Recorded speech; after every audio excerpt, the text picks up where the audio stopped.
नमस्कार। आज हम बात करेंगे शिक्षा एक पहल के डायरेक्टर अमित जी से, जो हमारे साथ मौजूद हैं।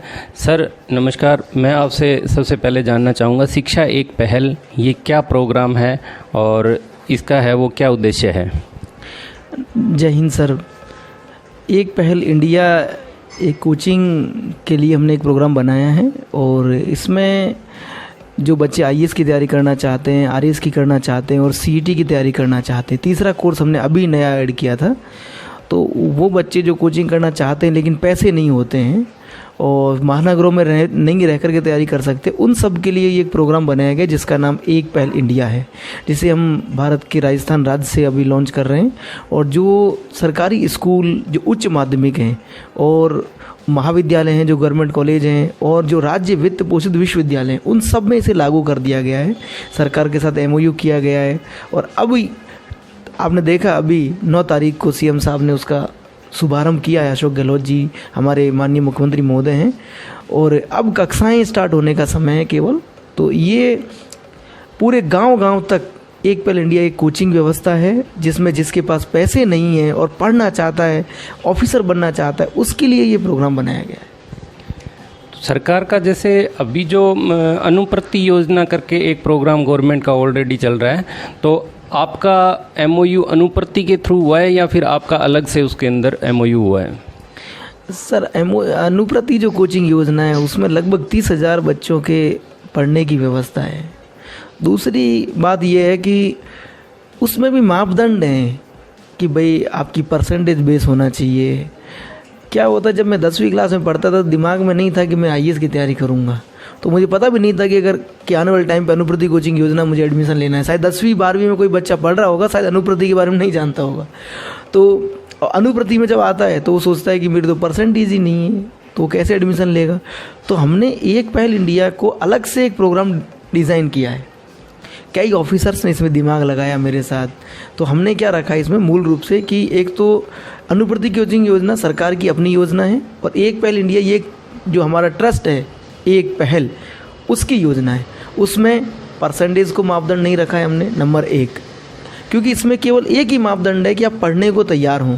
दूसरा, जाति विशेष को लेकर के ये योजना नहीं है कि भाई एससी के लिए, एसटी के लिए, सबके लिए समान रूप से। तीसरा, धर्म को लेकर के नहीं है और चौथा, लिंग को लेकर के कोई भेदभाव नहीं है। फिर इसमें लिमिटेड सीट नहीं है। अनुप्रति में 30,000 सीट हैं, 30,000 बच्चे ही तैयारी करेंगे। उनमें भी डिवाइडेशन है, आईएएस के 200 बच्चे तैयारी करेंगे। अब तो सीट बढ़ गई हैं, पहले जो थी तो अब डिवाइडेशन कर दिया गया, इतने इतने बच्चे तैयारी करेंगे। लेकिन पढ़ने का मन किसी का भी हो सकता है और लगभग 40 लाख बच्चे इन तीनों सरकार की संस्थाओं में हैं, विश्वविद्यालयों में, कॉलेजों में और स्कूलों में। तो कोई भी बच्चा सपना देख सकता है। अगर उसका परसेंट कम है तो वो अनुप्रति में जाएगा कैसे, तो फ्री नहीं पढ़ सकता। इसलिए अपने अलग तरीके का मॉडल है पूरे देश के लिए, जिसमें बच्चों के दिमाग से एक तो ये निकलेगा कि कैटेगरी कोई चीज़ होती है। दूसरा, परसेंटेज कम है तो मैं ये नहीं कर पाऊँगा। तीसरा, ये भेदभाव लड़की और लड़के का भी निकल जाएगा। तो इसे अलग तरीके से डिज़ाइन करके, हालांकि अनुप्रति कोचिंग योजना को सरकार से हम भी नहीं चाहते हैं वो डिस्टर्ब हो और हमने अपनी व्यवस्थाएं बना करके दी हैं। तो ये शिक्षा विभाग के साथ एमओयू है, ना कि अनुप्रति योजना समाज कल्याण विभाग की योजना है ये है। तो अभी जैसे कोचिंग हब का भी निर्माण राजस्थान सरकार के द्वारा करवाया जा रहा है, तो आपकी योजना को क्या वहाँ पे है वो लागू किया जाएगा? देखिए सर, कोचिंग हब सरकार की अपनी व्यवस्था है, क्योंकि सरकार ने कोचिंग हब बनाने के पीछे ये नहीं कहा है कि हम कोचिंग बिजनेस को बढ़ावा दे रहे हैं, है ना। हालांकि मैं भी विरोध कर सकता हूँ इस बात का, शिक्षक होने के नाते मैं एक पॉजिटिव रेस्पॉन्स ये समझता हूँ कि सरकार जयपुर में एक व्यवस्था दे रही है कि कोचिंग सेंटर्स जो गोपालपुरा बाईपास पर बहुत सारे हैं, तो वहाँ लोगों को ट्रैफिक की दिक्कत होती है, वहाँ बच्चे ज़्यादा रहते हैं, कंजेस्टेड एरिया हो गया है, उसको उठा करके व्यवस्था को प्रताप नगर में शिफ्ट कर रही है। और जो कोचिंग सेंटर्स फैले हुए हैं, अव्यवस्थित हैं, आपने देखा था, तो उन सबको व्यवस्थित करने के लिए सरकार ने कोचिंग हब का निर्माण किया मेरे हिसाब से। और कोचिंग हब में मैं कोचिंग का समर्थन नहीं करता हूँ, मतलब विरोधी तो मैं हुई नहीं, पर मैं समर्थन नहीं करता हूँ। मैं चाहता हूँ कि कोचिंग में बच्चों को केवल एक व्यापारिक रूप में देखा जाता है और मैं शिक्षक होने के नाते बच्चों से चाहता हूँ कि शिक्षा के बीच पैसों के आदान प्रदान के बजाय गुरु शिष्य के बीच शिक्षा के आदान प्रदान का जब व्यवहार बनेगा तो परिणाम ज़्यादा बेहतर आएंगे। कोचिंग हब सरकार की व्यवस्था है, जिन कोचिंगों को अच्छा लग रहा है वो वहाँ ज्वाइन करेंगे। हमारी ये योजना केवल सरकारी स्कूल, कॉलेज और विश्वविद्यालयों के लिए है और ज़रूरतमंद छात्रों के लिए, ना कि कोचिंग हब के लिए। जैसा कि हम देखते हैं कि राजस्थान के पूरे ग्रामीण क्षेत्र से हैं वो जयपुर के अंदर ये आरएएस की तैयारी करने आते हैं, या फिर अपने बात करें कि भी आईएएस आईपीएस की तैयारी के लिए दिल्ली जाते हैं और बहुत एक मोटी फीस है वो कोचिंग इंस्टीट्यूट को जमा करवाते हैं। तो इसको लेके आपके इस प्रोग्राम एक पहल के तहत आपने क्या है वो डिसाइड किया है? जयपुर, दिल्ली या जो भी महानगर हैं सर, उन सब में गांव के लोगों को केवल एक ही बात समझ में आती है कि बच्चे अगर हमारे जयपुर, दिल्ली या बड़ी कोचिंग सेंटरों में पढ़ेंगे तो शायद सफलता मिल जाएगी, लेकिन इसके पीछे की कहानी समझ में नहीं आती है। मैं टीचर हूँ, लगभग 12 साल से पढ़ा रहा हूँ इस सेक्टर में। लाखों बच्चे महानगरों में आते हैं, आने के बाद उनके ऊपर एक ही स्ट्रेस है कि मुझे पढ़ना है, किसी भी कीमत पर पहली बार में ही सिलेक्शन लेना है, क्योंकि माँ बाप ने, किसी ने ज़मीन गिरवी रख के, बेच करके, अपने जेवर रख करके पैसे दिए हैं। किन्हीं बच्चों को पता भी नहीं होता है कि कैसे पैसे आए थे और लाखों रुपए फीस कोचिंग में जमा होती है। तो वो सोचते हैं कि मुझे इस बार ही कैसे भी सिलेक्शन लेना है। तो उनके ऊपर एक तो दबाव है आज ज़्यादा पढ़ने का। ज़्यादा पढ़ने के दबाव में कुछ बच्चे नशे की लत के शिकार हो जाते हैं। वो रात को ज़्यादा जगना चाहते हैं तो वो ड्रग्स लेने लग जाते हैं। या आपने देखा होगा चाय की थड़ियों पे भीड़ बैठी रहती है, तो कहीं ना कहीं यहाँ भी आपने देखा था। अभी दैनिक भास्कर अखबार में एक रिपोर्ट पेश हुई थी, उसमें बताया भी था कि ड्रग एडिक्ट्स बन रहे हैं। कोटा की एक रिपोर्ट थी कि बच्चे ड्रग ले रहे हैं क्योंकि ज़्यादा जगना पड़ता है। और दूसरा ये है कि जो माँ बाप जो भी इसको देख रहे हैं आपके इस चैनल पर, उनको ये ध्यान से समझना है कि बच्चे जब वहाँ रहते हैं तो एक स्ट्रेस उनके ऊपर दूसरा ये भी है कि अगर मैं सफल नहीं होता हूँ तो जैसे मैं बड़ा भाई हूँ और छोटे बहन भाइयों की पढ़ाई अभी छोटे स्तर पे चल रही है, माँ बाप ने पूरे पैसे मुझ पे लगा दिए हैं। अगर मैं सफल नहीं होता हूँ तो कई बार आपने देखा होगा बच्चे परिवार को क्या जवाब देंगे, रिश्तेदारों को क्या जवाब देंगे, फिर वो असफल होते ही आत्महत्याएँ कर लेते हैं। और एनसीआरबी की रिपोर्ट जब हम पढ़ते हैं, यूपीएससी में पढ़ाता हूँ तो मुझे पता है, एनसीआरबी रिपोर्ट पढ़ते हैं तो आप देख रहे हैं कि रोज़ाना लगभग 31 किसान आत्महत्या करते हैं पर डे, 38 बेरोजगार आत्महत्या कर लेते हैं, 112 मजदूर आत्महत्या कर लेते हैं। और बच्चों की आप बात करें, हर 43 मिनट में एक बच्चा आत्महत्या कर लेता है। लगभग इन सब को जोड़ के देखें और अन्य आत्महत्याओं को देखें सर, तो लगभग हर 4 मिनट में एक व्यक्ति इस देश में आत्महत्या कर रहा है। तो कहीं ना कहीं स्ट्रेस तो झेल ही रहा है। हम चाय पियेंगे इतनी देर में एक आदमी मर रहा है। उस चीज़ ने भी मुझे कई बार अंदर तक झकझोरा है। तो मैं चाहता हूँ कि वो बच्चे बिल्कुल फ्री माइंड रहें। और आज टेक्नोलॉजी ने इतना, जैसे लोग घर पे बैठ के ये देख भी रहे हैं ना भाई, और मेरी बात समझ भी रहे हैं, तो ऐसे ही बच्चों को हम गाँव तक इस एजुकेशन को सैटेलाइट के माध्यम से पहुँचाएँ और फिर वो बच्चे वहाँ पढ़ें। एक तो आर्थिक दबाव नहीं होगा, सामाजिक कोई दबाव नहीं होगा। दूसरी अच्छी बात कि वो नशे की लत में नहीं आएंगे, महानगरों में आकर के वो क्राइम की दुनिया में नहीं जाएंगे, जो बच्चे क्राइम में चले जाते हैं कई बार, और उन पर थोड़ा सा अंकुश भी रहेगा। और एक बात तो बिल्कुल फ्री रहेगी कि मेरा कुछ गया ही क्या है, मैं दोबारा कोचिंग कर सकता हूँ। दूसरी बात यह है कि हम जुटा रहे हैं किताबें, तो किताबें बच्चों को फ्री भेज रहे हैं, ताकि कोचिंग सेंटर किताब तो नहीं देता है। महानगरों में तो क्या होता है, केवल कोचिंग्स में सिर गिने जाते हैं। जब मैं पढ़ाता था प्राइवेट कोचिंग में तो सिर गिने जाते थे कि भाई कितने बच्चे क्लास के अंदर हैं। लगभग आज 100 हैं, 1-1 लाख फीस है, 1 करोड़ का बैच बन गया है।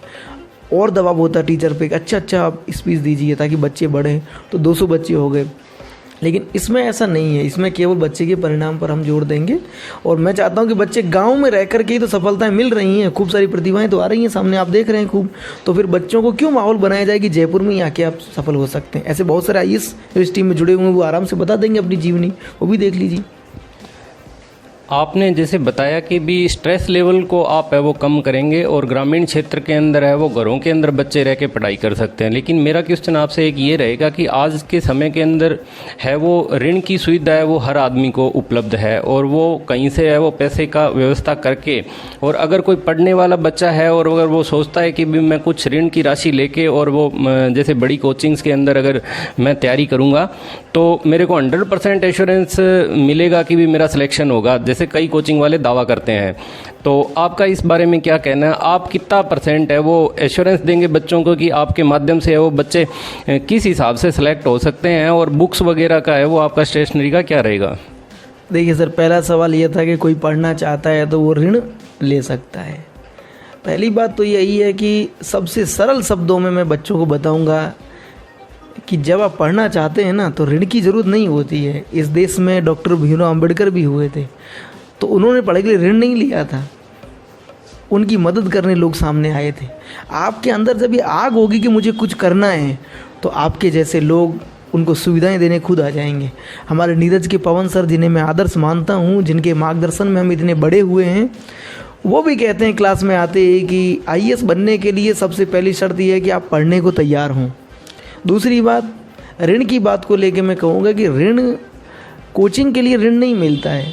कोचिंग में सरकार एक शर्त देती है कि अगर आप पहले से ही था कि भाई आप कोचिंग में या कहीं भी कोचिंग करना चाहते हैं तो प्री अगर पास कर लोगे तो मेंस की तैयारी के लिए आपको हम मदद करेंगे, ऐसा सरकार की योजना थी। अब तो खैर पूरा ही कर दिया सरकार ने। दूसरी बात यह है कि ऋण की व्यवस्था कई बार आदमी को परेशान करती है, और अगर हम बिना ऋण के, बिना किसी प्रेशर के आपको एजुकेशन दे रहे हैं तो आप क्यों नहीं लेंगे उसे। दूसरा ये, आपने किताबों के लिए पूछा, तो किताबें जब हम IAS की तैयारी करें चाहे RAS की करें, तो बच्चा first year, second year, final year, 3 ये साल बड़े महत्वपूर्ण हैं। इन वर्षों में बच्चे को रेफरेंस बुकें पढ़नी चाहिए, लेकिन वो केवल सीरीज़ पढ़ता है। और फिर जब वो कोचिंग में आता है तो कोचिंग वाले सभी इनकी इस कमजोरी का फ़ायदा उठा करके उन किताबों में से ही मेरे जैसे, आपके जैसे लोग अच्छी अच्छी चीज़ें जुटा करके नोट्स बना देते हैं, और उन 200-300 रुपये की किताब को, उनकी नोट्स को लाखों रुपए में बेचते हैं। तो ये बच्चों को बात समझनी होगी कि हम जो भी चीज़ें एक पैर इंडिया में देंगे वो सारी चीज़ें मदर बुकों में से हैं। आप मुझे नहीं भी सुनेंगे तो भी मैं किताबें बता दूंगा, जो किताबें मैं पढ़ के बड़ा हुआ हूँ, जो बता रहा हूँ वही किताबें आपको मिलेंगी। किताबों में भी अगर हम IAS की तैयारी करें तो लगभग 30-40, कई बार तो ज़्यादा 50-50 किताब तक लोग पढ़ते हैं। आपको वो किताबें अगर फ्री में मिल जाती हैं तो आपके परिवार पर, आपके माइंड पर बिल्कुल दबाव भी नहीं है। दूसरी बात, कई बार बच्चों को लगता है कि मेरे पास ये बुक होती तो शायद मैं परिणाम देता। तो किताबें हम रेफरेंस बुकें दे रहे हैं, मदर बुकें, जैसे M लक्ष्मीकांत सर की बुक है, माहिद हुसैन सर की बुक है। विडंबना क्या है कि जब कोचिंग सेंटर में बच्चे आते हैं तो वो रिसर्च जिन्होंने किया था उनको तो पढ़ते नहीं हैं, और किताब लिखने का मापदंड भी सरकार ने कुछ बना नहीं रखा है। आप नई कोई किताब आ जाती है, आपने सुना होगा कुछ किताबों के नाम, जैसे 1 वीक सीरीज, कोई धमाका नाम से किताब आ गई। आपने एक प्रश्न और कर लिया कि पहले आप स्कूल में जाते होंगे तो पहले गुरुजी पढ़ाते थे और हम उनके पैर छूते थे। अभी कोचिंग सेंटर्स में गुरुजी कम है, मतलब जो भी लोग टीचर्स देख रहे हैं, मैं सबके लिए नहीं कह रहा हूँ, लेकिन अब GK के जादूगर आपने लिखा हुआ देखा होगा कोचिंगों पे, मैजिशियन ऑफ मैथ, ऐसे विजार्ड ऑफ रीजनिंग, ऐसे कुछ नाम आ गए हैं। तो बच्चे अब गुरुजी से पढ़ने के बजाय कोचिंग सेंटर्स में जादूगर से पढ़ने लगे हैं। तो इस प्रॉपर्टी को यदि हम तोड़ देंगे तो शायद कहीं ना कहीं बच्चे की मानसिकता में आएगा कि मुझे रेफरेंस बुकों में से पढ़ना है, सफलता वहाँ से मिलेगी, ना कि सीरीज़ से, ना कि इन गाइडों से। वो पढ़ता नहीं है, इसीलिए वो अपने आप को अपंग महसूस करता है। कभी आप टीचर्स के पास भागता है, उसके पास भागता है, उसके पास भागता है।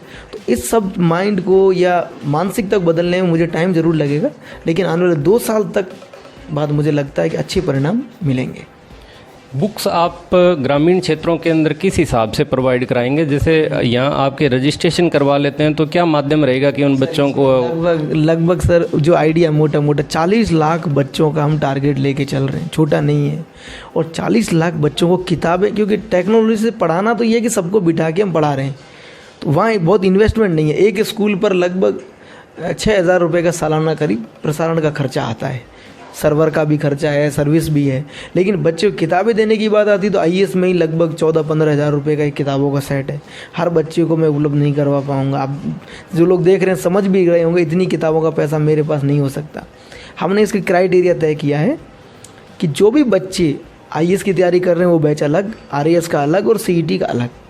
जो बच्चे, हर महीने इसमें टेस्ट लगेगा, जो पढ़ाया हमने उसमें से, और जो बच्चे जिला लेवल पर प्रथम, द्वितीय और तृतीय स्थान प्राप्त करते हैं, बॉयज़ और गर्ल्स दोनों अलग अलग, ऐसा नहीं कि पहला स्थान लड़के का आ गया तो लड़की को नहीं मिलेगा, दोनों अलग अलग। उन सब बच्चों, जब 50 जिले हो गए तो लगभग 300 बच्चों को, क्योंकि 6 सेट बने, उन बच्चों को हर महीने किताबें हम देंगे। वो भी किताबें हमने शेड्यूल बनाया है कि हम जिला कलेक्टर महोदय को भेजेंगे ताकि वो उनको किताब दें, तो बच्चों को मोटिवेशन मिले कि कलेक्टर साहब ने मुझे किताब दी है। इस तरीके का प्रोग्राम है। तो हर महीने लगभग 300 बच्चों को ये किताबों का सेट मिलेगा। फिर दूसरी बार एग्ज़ाम लगेगा तो दूसरे गांव का बच्चा कोई आएगा, वो सोचेगा मुझे इस बार पढ़ना है, तीसरी बार। तो हर 12 महीने में 12 टेस्ट के बाद बच्चों को किताबें देंगे। ऐसा है, सबके लिए किताबें उपलब्ध करवाना पॉसिबल नहीं है। तो डिजिटल माध्यम आज के युग के अंदर काफ़ी प्रचलन के अंदर है, तो क्यों ना बच्चों को तैयारी करने के लिए एक डिजिटल प्लेटफॉर्म दिया जाए, या फिर उनको जैसे मान लो सोशल मीडिया का ज़माना है तो उसके थ्रू है वो स्टूडेंट्स कोचिंग क्लास वहाँ अपनी क्लास के अंदर जाके सीख सकते हैं। जो भी टीचर्स पढ़ा रहे हैं उनकी तो सारे नोट्स उनके प्रिंसिपल के मोबाइल पर, बच्चों के पे नहीं, प्रिंसिपल के मोबाइल पर वो QR कोड सहित पहुंचेंगे। उसका उपयोग हम कर रहे हैं। जो भी नोट्स बना रहे हैं वो भी प्रिंसिपल सर को भेजे जाएंगे, वो बच्चों को डिस्ट्रीब्यूट कर दें। पर कंडीशन क्या है कि हम खूब डिजिटलाइज हो जाएं, लेकिन जब तक किताब में हम बैठ के नहीं पढ़ते हैं, क्योंकि इसके भी तो कई दुष्परिणाम हैं मोबाइल के। लगातार वो बच्चे 3 घंटे तो क्लास में देखेंगे, फिर घर जाकर के शाम को 7 से 9 ऑफिसर स्टॉक एक प्रोग्राम रोजाना चलने वाला है। जिन बच्चों का टर्न हुआ प्रश्न पूछने का क्लास में नहीं आया, वो 7 से 9 पूछेंगे, तो 3 और 2 घंटे 5 घंटे ये हो गया। उसके बाद फिर वो दोबारा मोबाइल में ही किताबें पढ़ें, तो वो तो मुझे लगता है जल्दी ही बूढ़े हो जाएंगे।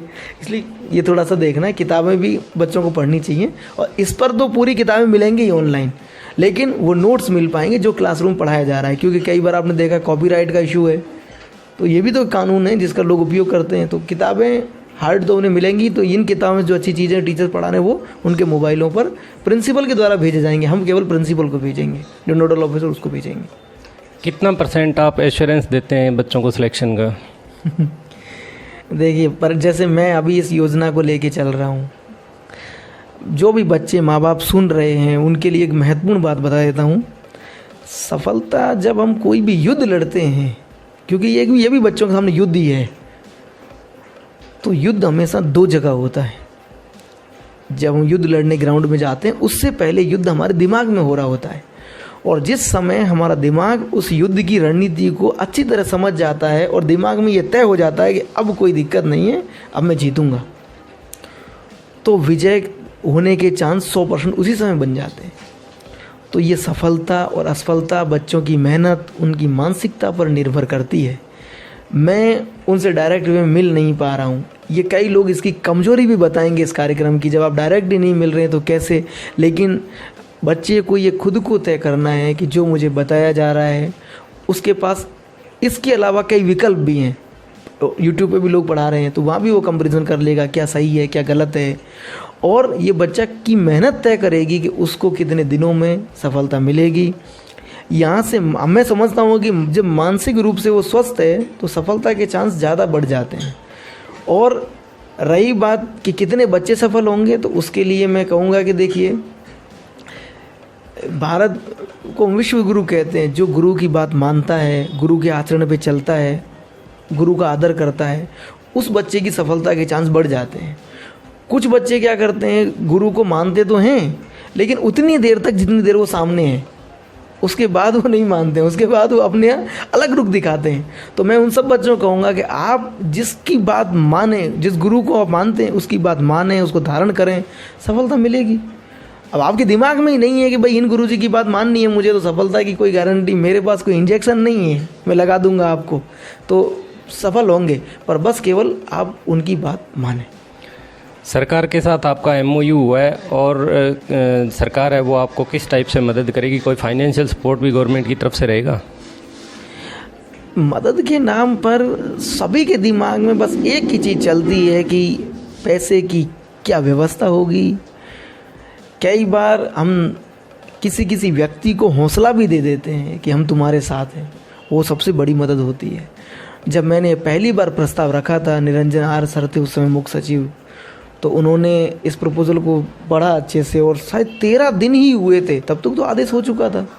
सरकार अगर हमें ऐसा अवसर दे रही है, सरकार ने क्या क्या मदद की है, शायद दूसरी सरकारें भी ये देख रही होंगी आपके चैनलों पर, दूसरे राज्यों में, तो हमें सरकार ने भवन दिए हैं। 22,000 लगभग स्कूल्स हैं जिनमें कमरा दिया गया है, जिसमें बच्चे पढ़ेंगे। ई क्लासरूम बने हुए हैं, उनका यूटिलाइज हम करेंगे।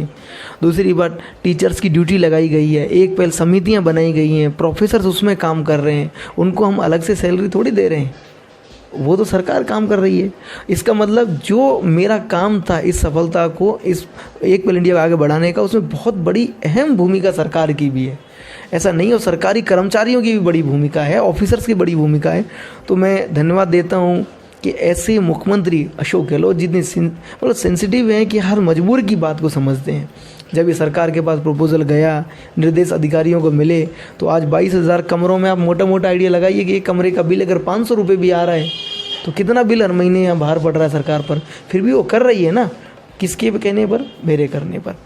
और हमें सरकार से ज़्यादा हमने कोई मांग भी नहीं की। हमें भवन चाहिए था, वो सरकार ने दिया। हमें व्यवस्थाएं चाहिए थी, हमने ये कहा कि जहाँ व्यवस्था नहीं है वहाँ हम करके लगा के चलेंगे। उस पर भामाशाह लोग साथ आ रहे हैं, लोग जुड़ रहे हैं। कोई किताबों की मदद करने के लिए आगे आया है, कोई एलईडी की मदद कर रहा है, कोई थोड़ी थोड़ी मदद जो छोटी मोटी चाहिए वो मिल रही है।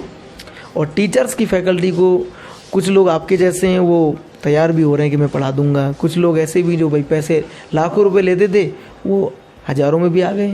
तो धीरे धीरे लोग बदल रहे हैं। एक पहल इंडिया से राजस्थान से कौन कौन से बड़े अधिकारी हैं वो शामिल हुए हैं? जैसे आपने नीरज के पवन सर का नाम लिया, और मैं पूछना चाहूँगा कि नीरज के पवन साहब है वो आपसे कैसे जुड़े, कब से जुड़े हैं, और अभी जो भी अधिकारी इससे जुड़े हैं क्या वो क्लासरूम के अंदर जाके भी बच्चों को मोटिवेट करते हैं, और किस तरह से है वो इस एक पहल इंडिया का एग्जीक्यूशन है वो पूरे राजस्थान भर में हो रहा है? जी, आपके चैनल को अगर हमारे नीरज के पवन सर देख रहे हैं तो मैं चाहूँगा कि वो आशीर्वाद दें। मैं पवन सर 2019 जब जनवरी में ये स्टार्ट हुई थी कक्षाएं, उससे पहले हम उनसे मिले थे। और पवन सर को सबसे पहले मैंने ये बात बताई थी कि मैं चाहता हूँ कि फ्री कोचिंग सेंटर डेवलप हो, जब हम एक कमरे में इसे चलाते थे। तो पवन सर ने फिर इसमें कहा था कि भाई इसकी योजना पवन सर ने बनवाई थी मेरे, थोड़ा उन्होंने बताया कि ऐसे नहीं, ऐसे करना चाहिए, आप इन आइडियाज़ को लगाओगे तो शायद सफलता मिलेगी। जब ये शुरू हुआ तो पवन सर आए थे पहले दिन, फिर वो दूसरी बार आए, तीसरी बार आए। तो वो उस पहली दूसरी बार तो केवल बच्चों को मोटिवेशन के तौर पर ही प्रस्तुत हुए थे, लेकिन पवन सर का वहाँ आना ही इतनी बड़ी ऊर्जा था बच्चों के लिए। और अभी आज जो ये एक पहल इंडिया बना है, इसमें पवन सर अब वो मोटिवेशन नहीं करेंगे, वो क्लास भी लेंगे। उन्होंने ज्योग्राफी सब्जेक्ट के बहुत सारे चैप्टर दिए हैं कि मैं इनकी क्लास लूँगा। और अब पवन सर जो प्रेरणा स्रोत बने, इनके साथ साथ और भी आईएएस ऑफिसर आ गए हैं। जैसे मैं एक आईपीएस का नाम बताता हूँ, मृदुल कछवा सर, गुड गवर्नेंस का पार्ट पढ़ाएंगे बच्चों को, टाइम निकालेंगे।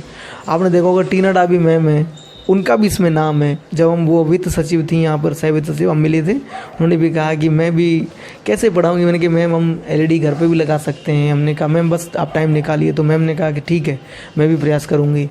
इसी तरीके से राजस्थान के बहुत सारे आईएएस ऑफिसर इसमें जुड़ गए, आईपीएस ऑफिसर जुड़ गए।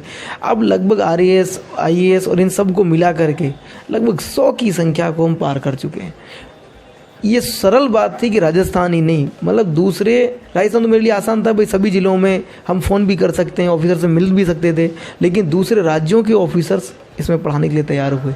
सबसे बड़ी बात, नीतेश धवन, जिन्हें आप जानते हो नहीं जानते हो, शायद उत्तर प्रदेश सरकार में वस्त्र मंत्रालय के सचिव हैं, और अभ्युदय योजना जो ऐसी ही कोचिंग योजना उत्तर प्रदेश सरकार ने दी थी उसके डायरेक्टर हैं।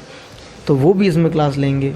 प्रिया वर्मा आप जानते हो मध्य प्रदेश लगी हुई हैं, वो भी क्लास लेंगी। मैंने सृष्टि देशमुख मैम से भी बात की थी तो उन्होंने भी सहमति जाहिर की। बहुत सारे आईएएस ऑफिसर जो बाहर पोस्टेड हैं उनको भी लगा कि इसमें हम जो जो योगदान कर सकते हैं करेंगे। 9 अप्रैल को एक ये भी है सर छोटा सा कि भाई वो केवल सप्ताह में हम प्रयास कर रहे हैं कि वो एक दिन क्लास लेंगे। मैं क्लासों का थोड़ा बता देता हूँ कि वो शनिवार के दिन हमने चुना है कि भाई वो ऑफिसर्स की क्लास लगे जितना वो टाइम दे सकें, क्योंकि छुट्टी भी रहती है। और सोमवार से शुक्रवार तक बच्चों को क्लासेस रेगुलर मिलेंगी। 8 से 11 एक बैच रखा गया है, 11 से 2 और 2 से 5। 3 बैचेज़ हैं, उसी टाइम पे तीनों बैच चल रहे होंगे। तो ये बच्चों को नहीं सोचना है कि क्या ऑफिसर ही, कई लोग कहेंगे ऑफिसर पढ़ाएंगे तो रिजल्ट नहीं आएगा, वो कैसे पढ़ाएंगे, टाइम ही नहीं मिलता है। उसके अलावा हमने प्राइवेट फैकल्टी की व्यवस्था की है, इसलिए हमें पता है कि ये सफलता इसके चांस बहुत ज़्यादा हैं।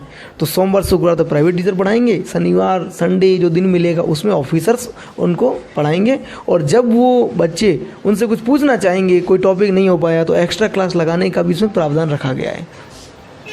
9 अप्रैल को माननीय मुख्यमंत्री महोदय द्वारा है वो आपके शिक्षा एक पहल प्रोग्राम की शुरुआत, एक पहल इंडिया का शुभारंभ किया गया है। तो उस दिन NSUI का स्थापना दिवस भी था। तो NSUI है वो आपको किस हिसाब से एक पहल इंडिया के अंदर मदद करेगी? NSUI एक छात्र संगठन है और अभिषेक चौधरी जी उसके प्रदेश अध्यक्ष हैं। मुझे ज़रूरत थी कि भाई कोई आदमी हमें वॉलेंटियर के रूप में मिल जाए, मदद करे, कोई आदमी छात्रों तक पहुंचने में मदद करे।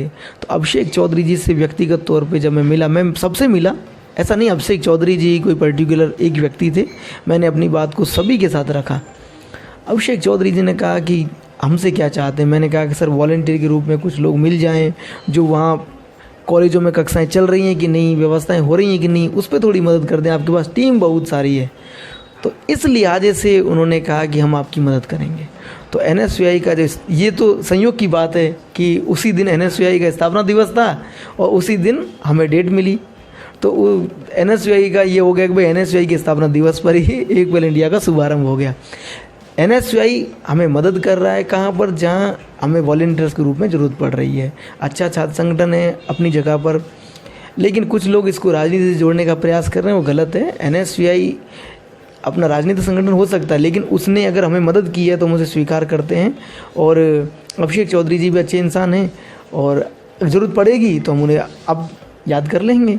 अभी तो इसमें मदद शिक्षकों की ज़रूरत है, और सबसे ज़्यादा अगर अच्छे टीचर्स आते हैं, मान लो जिनको मैं नहीं जानता हूँ और वो भी सोचते हैं कि यार हम पढ़ा सकते थे, हम मेहनत कर सकते थे, तो उनका मैं स्वागत करता हूँ। और अभिषेक चौधरी जी को जब जब ज़रूरत पड़ेगी हम याद करते रहेंगे।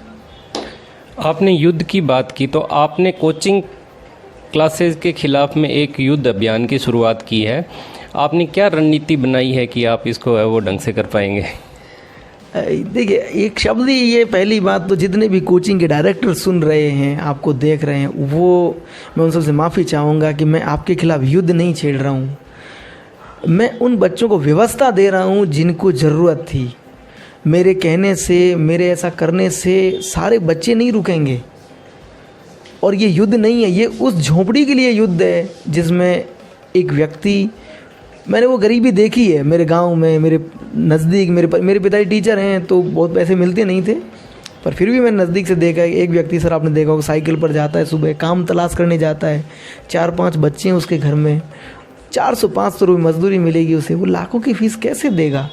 तो ये युद्ध कोचिंग के खिलाफ नहीं है, ये युद्ध उस अव्यवस्था के खिलाफ है जिनको अच्छी शिक्षा नहीं मिल रही है। तो मैं उनके लिए सुविधा जुटा रहा हूँ, ना कि मैं इनका विरोध कर रहा हूँ। इनकी कोचिंगें चलें और चलती रहेंगी, जहाँ जहाँ ये मुझे बुलाएंगे या ज़रूरत पड़ेगी मैं साथ में खड़ा हूँ उनके। तो मैं और आप और हम सब मिलकर के उस व्यवस्था को बनाने में लगे हैं जिनको ज़रूरत है। कोचिंग सेंटर्स, मैं पहले कोचिंग सेंटर्स पढ़ा के ही तो ये अनुभव लिया हूँ, तो चलते रहें।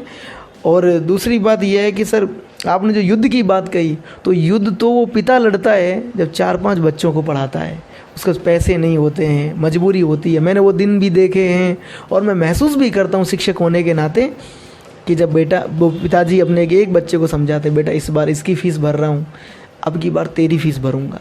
तो फिर वो बच्चा जब उसका पढ़ने का मन होता है तो उस समय वो बड़े की फ़ीस भरते हैं, छोटे को पढ़ने को मिलता नहीं है, फिर वो कई बार गलत ट्रैक पे चला जाता है। तो मैं युद्ध में उसके में शामिल हो रहा हूँ एक पिता के साथ। आप अनुभव कीजिए, आप रिपोर्टर हैं, जब एक बेटी 20 साल की लगभग उम्र पे आती है, 18 से 20 साल, और अगर मैं उस समय पिता हूँ या आप पिता हैं और आपकी बेटी ये आपसे आगे कहे कि मुझे IAS की तैयारी करनी है, तो आप क्या चुन रहे होंगे? एक अच्छा लड़का जिसको अपन 10-20 लाख रुपए लगा के शादी करके नौकरी वाला लड़का ढूंढूं, या इसको 2-3-4 लाख रुपए लगा के दिल्ली भेजूं? तो ऐसी कंडीशन में मैक्सिमम ग्रामीण परिवेश में लोग क्या चुनते हैं कि इसकी दहेज में पैसे लगाएंगे और अच्छे लड़के शादी कर देंगे, जीवन सुखी बीतेगा। तो ऐसी बेटियों के लिए हम युद्ध लड़ रहे हैं कि वो सपना देखती थी कि मुझे पढ़ना है, तो अब उसके पिताजी के साथ हम खड़े हैं कि उसके लाखों रुपए नहीं लगेंगे। और दहेज के लिए, क्योंकि दहेज प्रथा को जितना ज़्यादा शिक्षा का प्रचार प्रसार हुआ है उतनी ही दहेज प्रथा बढ़ी है। आप समझिए कि जितने भी लोग नौकरी लगते चले गए हैं उनके दाम बढ़ते चले गए हैं। तो इसलिए ये युद्ध कोचिंग के खिलाफ नहीं है, ये युद्ध उन अव्यवस्थाओं के खिलाफ है जहां लोग मजबूर महसूस कर रहे हैं। तो जितने भी लोग देख रहे हैं, मैं चाह रहा हूं कि आप नर्वस ना हो, ऐसा निर्णय ना लें कि आप हार गए हैं। मेरे जैसे टीचर्स आपके साथ हैं और हम सब मिलकर के जब इस व्यवस्था को अपना समझ के चलाएंगे तो राजस्थान ही नहीं, ये दूसरे राज्यों में भी अच्छा रिजल्ट ला के जाएगी। ये थे हमारे साथ एक पहल इंडिया के डायरेक्टर अमित देवव्रत। वीडियो देखने के लिए आपका बहुत बहुत धन्यवाद। जय हिंद, जय भारत।